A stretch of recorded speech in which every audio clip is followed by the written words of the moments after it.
ભગવદ્ ગીતા અધ્યાય 1 કુરુક્ષેત્રની યુદ્ધભૂમિ પર સૈન્ય નિરીક્ષણ. શ્લોક 12.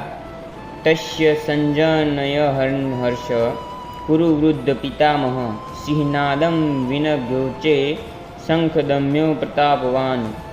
અનુવાદ. ત્યારે કુરુવંશના મહાપ્રતાપી વડીલ વયોવૃદ્ધ પિતામહ ભીષ્મે સિંહની ગર્જના જેવો ઘોષ કરનાર પોતાનો શંખ ફૂંકીને ઉચ્ચ સ્વરે શંખનાદ કર્યો, જેનાથી દુર્યોધન બહુ જ હર્ષ પામ્યો.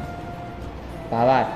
કુરુવંશના વયોવૃદ્ધ પિતામહ પૌત્ર દુર્યોધનના અંતઃકરણોનો આશય જાણી શક્યા હતા અને તેના પ્રત્યેની સ્વાભાવિક અનુકંપાને લીધે તેને આનંદિત કરવા માટે તેમણે અત્યંત ઉચ્ચ સ્વરે શંખનાદ કર્યો કે જે તેમની સિંહ સમાન સ્થિતિને અનુરૂપ હતો.